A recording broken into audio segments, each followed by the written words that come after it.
डोंगर आणि परिसरात गवत पेटून आग लागण्याचे प्रकार नित्याचेच घडत आहेत। जानेवारी ते मे महिना या कालावधीत हे प्रमाण जास्त असतं। गेल्या महिन्याभरात 3 वेळा गवत पेटून वनवास सदृश परिस्थिती निर्माण झाली होती। ही आग आटोक्यात आणण्यासाठी जिल्हा प्रशासनाला बऱ्याच समस्यांना तोंड द्यावं लागलं। ही आग विझवण्यासाठी आणि त्यावर नियंत्रण ठेवण्यासाठी आवश्यक असणारी साधन सामुग्री आणि मनुष्यबळ नसल्याने अनेक वेळा ही आग लागलेली विझवता आलेली नाही। नेमक्या काय अडचणी आहेत, भविष्यात ह्या लागणाऱ्या आगीचे प्रमाण कसे आटोक्यात आणावे लागेल, यावर हा बीपीएनचा स्पेशल रिपोर्ट। सध्या हिवाळा संपून उन्हाची चाहूल लागली आहे। ज्योतिबा डोंगर आणि परिसरातील गवत उन्हाच्या तडाख्याने वाळून जात आहे।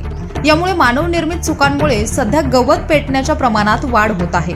गेल्या महिनाभरात 3 वेळा गवत पेटून वनवासदृश्य परिस्थिती निर्माण झाली होती।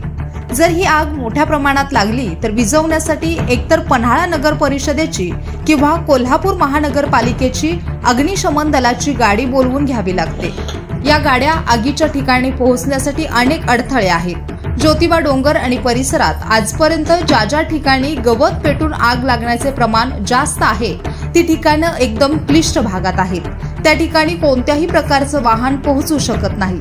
त्या ठिकाणी पायी चालत जाऊन आग विझवण्यासाठी प्रयत्न करावे लागतात। गवत पेटून लागलेली आग विझवताना निर्माण होणारी ही सर्वात मोठी अडचण आहे।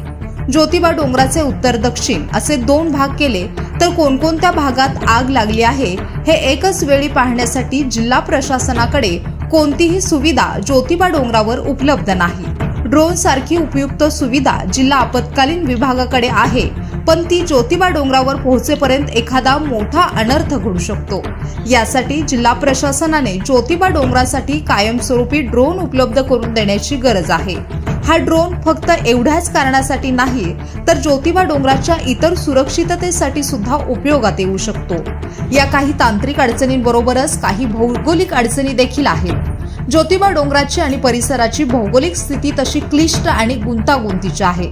ज्योतिबा डोंगराच्या पूर्व दिशेला गिरोली, पोहाळे आणि कुशिरे अशी 3 गावं आहेत। ज्योतिबा आणि या 3 गावांच्या हद्दी एकमेकांना जोडल्या गेल्या आहेत। प्रामुख्याने याच भागात गवत पेटून आग लागण्याचे प्रमाण अधिक आहे। या 3ही गावच्या हद्दी ज्या परिसरात आहेत त्या परिसरात आग विझवण्यासाठी अग्निशमन दलाच्या गाड्या जाण्यासाठी रस्ताच नाही। अशा वेळी ही आग विझवण्यासाठी मनुष्यबळाची गरज लागते। जर या आगीचे स्वरूप वनव्यात झाले असेल तर यात मदत कार्य करणाऱ्यांच्या जीवावर देखील बेतण्याची शक्यता आहे।